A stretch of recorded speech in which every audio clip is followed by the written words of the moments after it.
Hi friends, मी विठ्ठल जोशी. या व्हिडिओमध्ये आपण सार्वजनिक आरोग्य विभागाने 2017मध्ये परिचर या पदासाठी पेपर घेतला होता.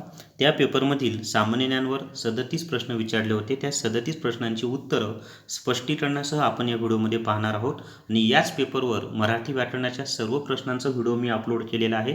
तो व्हिडिओसुद्धा तुम्ही पाहून घ्या. या व्हिडिओला जास्तीत जास्त लाईक करा, जास्तीत जास्त शेअर करा. जर तुम्हाला आरोग्य विभागातील गट ड साठी टेस्ट सिरीज लावायची असेल तर प्ले स्टोअरवरून विठ्ठल जोशी हे ॲप डाउनलोड करा आणि फक्त 50 रुपयामध्ये गट डच्या 5 टेस्ट विकत घ्या. मी स्वतः ह्या 5 टेस्ट तयार केलेल्या आहेत.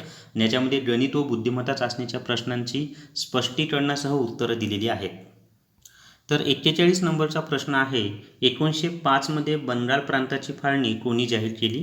तर 1905मध्ये बंगाल प्रांताची फाळणी लॉर्ड कर्झन यांनी जाहीर केली.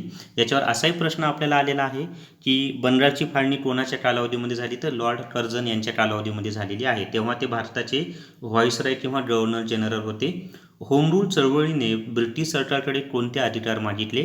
तर होम रूल चळवळीने ब्रिटिश सरकारकडे स्वशासनाचे अधिकार मागितले. आता ही जी होम रूल चळवळ होती ना, ही भारतामध्ये ॲनी बेझंट यांनी सुरू केली आणि लोकमान्य बाळ गंगाधर टिळक यांनी सुद्धा भारताच्या काही भागामध्ये होम रूल चळवळ केलेली आहे.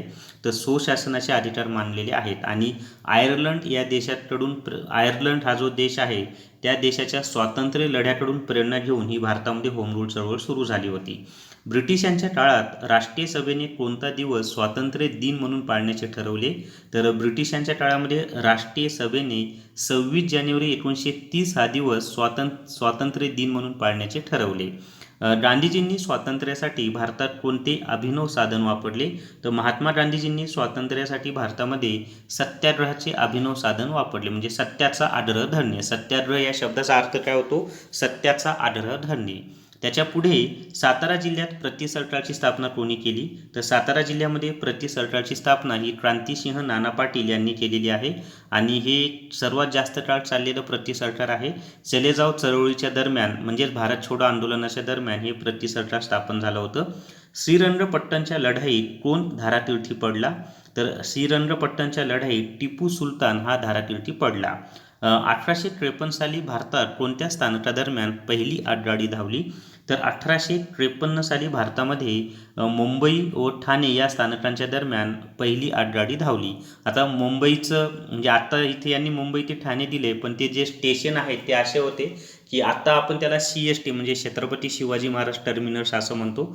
त्याच्या आधी त्याचं नाव VT होतं, म्हणजे व्हिक्टोरिया टर्मिनस. आणि त्याच्या आधी बोरी बंदर, म्हणजे जेव्हा ही रेल्वे सुरू झाली तेव्हा बोरी बंदर ते ठाणे, म्हणजे पर्यायामध्ये मुंबई नसेल पण बोरी बंदर ठाणे असेल तर ते सुद्धा उत्तर बरोबर येतं. त्याच्यानंतर 48 नंबरचा प्रश्न आहे, 1853मध्ये कावतजी नाना भॉय यांनी पहिली कापड गिरणी कोठे सुरू केली? तर 1853मध्ये कावतजी नाना भॉय यांनी पहिली कापड गिरणी मुंबई या ठिकाणी सुरू केली. 1832 साली इंग्रजांनी कोणाला फाशी दिली? तर 1832 साली इंग्रजांनी उमाजी नाईक यांना फाशी दिलेली आहे. समाजाचा रोष पत्करून डॅश डॅश या मुलींच्या शाळेत शिकवत असत, रिकाम्या जागी योग्य शब्द भरा. तर समाजाचा रोष पत्करून सावित्रीबाई फुले या मुलींच्या शाळेमध्ये शिकवत असत आणि सावित्रीबाई फुले ह्या पहिल्या शिक्षिका आहेत. वैयक्तिक सत्याग्रहाचे पहिले सत्याग्रही कोण होते? तर वैयक्तिक सत्याग्रहाचे पहिले सत्याग्रही विनोबा भावे हे होते आणि यांनाच आपण आचार्य विनोबा भावे असं म्हणतो. विनोबा भावे यांनीच भूदान चळवळ सुद्धा सुरू केलेली आहे. त्याच्यावर सुद्धा आपल्याला प्रश्न विचारले जातात. भूदान चळवळ कोणी सुरू केली? तर आचार्य विनोबा भावे यांनी सुरू केलेली आहे. आणि विनोबा भावे यांनी वर्ध्याजवळ पवनार या ठिकाणी आश्रम स्थापन केलेला आहे, हे सुद्धा लक्षात असू द्या. आणि त्यांनी संस्कृतमध्ये जी गीता आहे त्याचं मराठीमध्ये भाषांतर केलं आणि त्याला गीताई असं नाव दिलं. तर गीता जो आहे ते गीतेचं मराठीमध्ये भाषांतर 3 जणांनी केलं आणि त्याच्यावरही प्रश्न विचारले जातात. विनोबा भावे यांनी जे भाषांतर केलं त्याला गीताई म्हणतात. लोकमान्य बाळ गंगाधर टिळक यांनी जे भाषांतर केलं त्याला आपण गीता रहस्य असं म्हणतो. आणि संत ज्ञानेश्वर महाराज यांनी गीतेचं मराठीमध्ये जे भाषांतर केलं त्याला आपण ज्ञानेश्वरी असं म्हणतो. छोडो भारत ठराव राष्ट्रीय सभेच्या कोणत्या अधिवेशनात प्रचंड बहुमताने मंजूर झाला? तर छोडो भारत म्हणजेच त्याला आपण चले जाव चळवळ असं म्हणतो. तर मुंबई अधिवेशनामध्ये तो प्रचंड बहुमताने संमत झाला. आता हे जे अधिवेशन आहे ना, हे 8 ऑगस्ट 1942 या दिवशी मुंबई येथील रवालिया टँक मैदानावर काँग्रेसचं अधिवेशन झालं आणि याच अधिवेशनामध्ये जवाहरलाल नेहरू यांनी चले जाव चळवळीचा ठराव संमत केला. म्हणजे हा ठराव मांडला. म्हणजे हा ठराव कोणी मांडला? तर पंडित जवाहरलाल नेहरू यांनी चले जाव चळवळीचा ठराव मांडला आणि त्याच अधिवेशनामध्ये तो संमत झाला. याच अधिवेशनामध्ये म्हणजे रवालिया टँक मैदान मुंबई या ठिकाणी जे अधिवेशन झालं, याच अधिवेशनामध्ये महात्मा गांधीजींनी ऐतिहासिक घोषणा केली, करा किंवा मरा. त्यालाच आपण इंग्लिशमध्ये डू ऑर डाय आणि हिंदीमध्ये करेंगे या मरेंगे असं म्हणतो. आणि हे जे चले जाव चळवळ आहे ना, त्यालाच ऑगस्ट क्रांती असं सुद्धा म्हणतात. 9 ऑगस्ट 1942 या दिवशी या आंदोलनाची सुरुवात झाली. आणि हे जे छोडो भारत चळवळ आहे याचं वैशिष्ट्य असं आहे की कोणत्याही नेत्याच्या नेतृत्वाशिवाय हे आंदोलन झालेलं आहे. युरोपात दुसरे महायुद्ध कोणत्या वर्षी सुरू झाले? तर युरोपामध्ये दुसरे महायुद्ध 1939 या वर्षी सुरू झालेलं आहे. शिलावरणाची खोली भूकवचापासून किती किलोमीटर आहे? तर शिलावरणाची खोली भूकवचापासून ही 100 किलोमीटर आहे. बी हे त्याचं उत्तर आहे. भूकवचाचा विस्तीर्ण भाग वर उचलला गेल्यामुळे कशाची निर्मिती झाली? तर भूकवचाचा विस्तीर्ण भाग वर उचलल्यामुळे खंडांची निर्मिती झाली. आणि पृथ्वीवर एकूण 7 खंड आहेत. ते आहेत आशिया खंड, युरोप खंड, आफ्रिका खंड, उत्तर अमेरिका खंड, दक्षिण अमेरिका खंड, ऑस्ट्रेलिया खंड आणि अंटार्क्टिका खंड. याच्यामध्ये आशिया खंड हा सर्वात मोठा खंड आहे आणि ऑस्ट्रेलिया खंड हा सर्वात लहान खंड आहे. पृथ्वीवर एकूण किती भूपट्ट आहेत? तर पृथ्वीवर एकूण 7 भूपट्ट आहेत. डॅश हा रूपांतरित खडक आहे. तर याच्यामध्ये ना शिष्ट हा रूपांतरित खडक आहे. तर बी हे त्याचं उत्तर आहे, शिष्ट. त्यानंतरचा प्रश्न आहे, काश्मीर खोऱ्यात कोणत्या प्रकारची मृदा आढळते? तर काश्मीर खोऱ्यामध्ये पीठ प्रकारची मृदा आढळते. सजीवांच्या जीवनावर परिणाम करणाऱ्या भोवतालच्या बाह्य परिस्थितीला डॅश डॅश असे म्हणतात. तर सजीवांच्या जीवनावर परिणाम करणाऱ्या भोवतालच्या बाह्य परिस्थितीलाच आपण पर्यावरण असे म्हणतो. ए त्याचं उत्तर आहे. पर्यावरणाची व्याख्याच आहे ती. गोड्या पाण्यातील मासेमारी कोणते राज्य भारतात अग्रेसर आहे? तर गोड्या पाण्यातील मासेमारीमध्ये पश्चिम बंगाल हे राज्य अग्रेसर आहे. त्यालाच आपण पहिला क्रमांक असं म्हणतो. भारताने कोणत्या वर्षी अंटार्क्टिका खंडावर मैत्री व संशोधन केंद्राची स्थापना केली? तर भारताने 1989 या वर्षी अंटार्क्टिका खंडावर मैत्री व संशोधन केंद्राची स्थापना केली. त्याच्या पुढे पहा, भारत हे डॅश डॅश राष्ट्र आहे. तर भारत हे एक सार्वभौम राष्ट्र आहे. म्हणजे भारताला स्वतःचे निर्णय घेण्याचा पूर्णपणे अधिकार आहे. भारताच्या निर्णयामध्ये कोणी ढवळाढवळ करत नाही. अलिप्ततावादी चळवळीचे नेतृत्व भारताने कोणाच्या मार्गदर्शनाखाली केले? तर अलिप्ततावादी चळवळीचे नेतृत्व भारताने पंडित जवाहरलाल नेहरू यांच्या मार्गदर्शनाखाली केले. आता ही अलिप्ततावादी चळवळ काय माहीत आहे का, की शीतयुद्धाच्या काळामध्ये संपूर्ण जग हा 2 भागांमध्ये विभागला होता. एक आहे भांडवलवाद म्हणजे ते अमेरिका आणि दुसरा आहे समाजवाद म्हणजे साम्यवादी ते रशियाच्या नेतृत्वाखाली. मग अमेरिकेच्या नेतृत्वाखाली न जाता तसंच रशियाच्या नेतृत्वाखाली न जाता स्वतःचं अलिप्त असं अस्तित्व निर्माण करणारे जे देश होते तिलाच आपण अलिप्ततावादी चळवळ असं म्हणतो. त्याचं भारताचं नेतृत्व पंडित जवाहरलाल नेहरू यांनी केलेलं आहे. भारताच्या सुरक्षा व्यवस्थेच्या सर्वोच्चपदी कोण असतात?